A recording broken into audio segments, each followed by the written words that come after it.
à voir la quantité de patriotisme qui a explosé au Canada, il a de quoi être jaloux.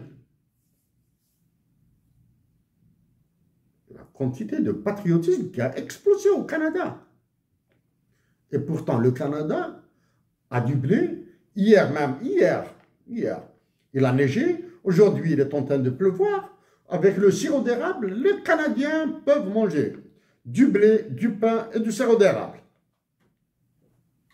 Les fermes, un peu de lait. Ils ne sont pas dépendants du reste. Okay?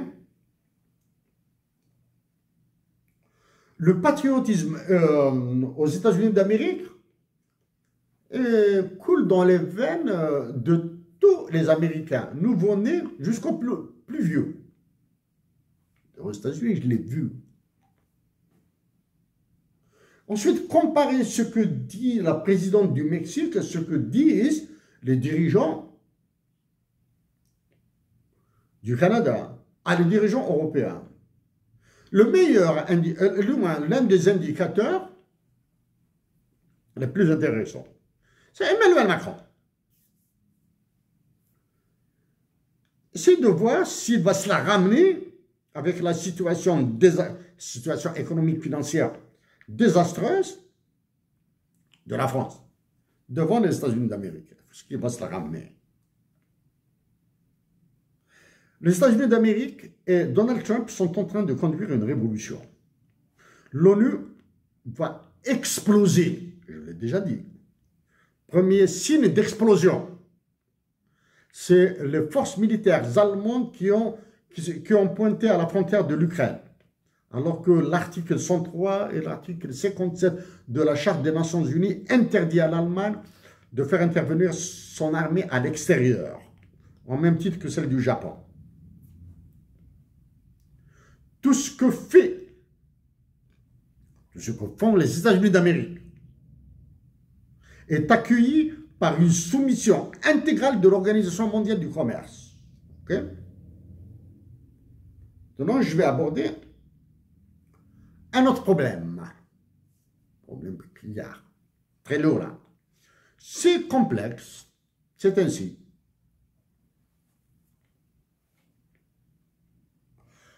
Le Canada est composé de 10 États. Le Canada est un pays composé de 10 États plus 2 territoires. Quand le nouveau Premier ministre a été a été choisi, il est parti en France et il est parti en Angleterre. Il a été reçu par le roi Charles III d'Angleterre. Le Canada est un dominion, c'est-à-dire le Premier ministre a prêté serment de fidélité au roi Charles III d'Angleterre. Ce qu'ont fait subir les États-Unis d'Amérique au Canada, le roi Charles III n'a pas parlé. Okay. Le secrétaire général de l'OTAN a été reçu à la Maison-Blanche. Aucun mot sur le comportement des États-Unis d'Amérique vis-à-vis du Canada. Okay? Au nord du Canada, il y a l'Alaska, qui est un État américain, qui appartient aux États-Unis d'Amérique. Il est au nord du Canada. Pour que les Américains passent à l'Alaska, ils doivent traverser le Canada. C'est-à-dire qu'ils doivent utiliser les routes, les autoroutes, les ponts, le rail, et les avions, du moins pas les avions, parce que ça peut passer par ailleurs, du Canada. Hop. Dans toute cette crise-là, est-ce que le Canada va interdire aux Américains d'aller en Alaska? C'est un peu difficile, ok?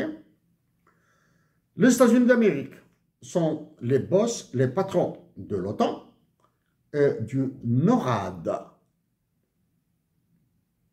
Ok?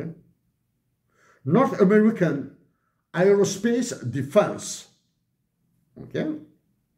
Il y a l'OTAN et il y a le NORAD. NATO and NORAD. Okay.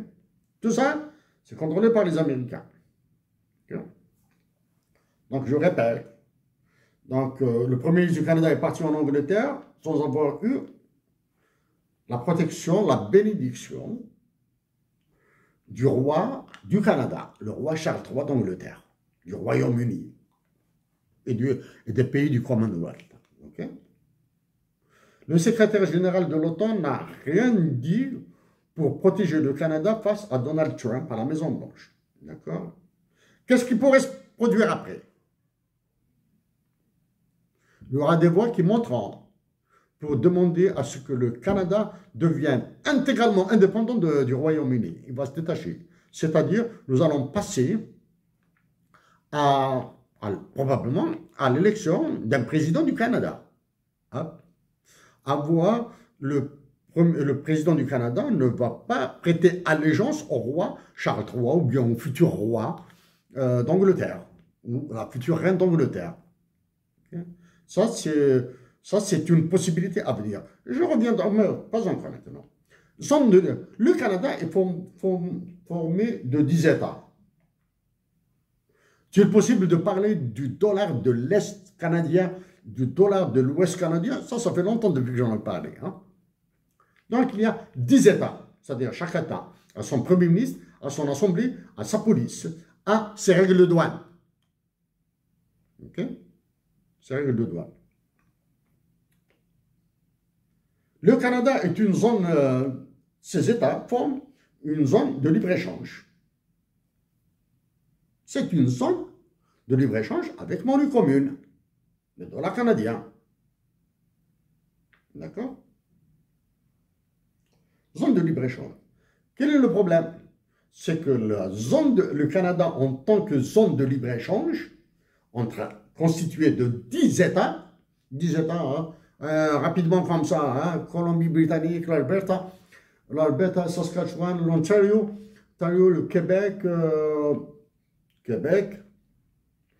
l'île du Prince-Édouard, New Brunswick et Nova Scotia, plus les 2 territoires du Nord. Donc, dollar de l'Est, dollar de l'Ouest, c'est possible. Mais c'est une zone de libre-échange non optimale. Quoi? Au Québec, il y a des voix qui s'élèvent contre le pipeline et le gazoduc transcanadien. Actuellement, non. Le Québec, il y a des voix politiques au Québec qui disent non, on n'a pas besoin de ça. OK?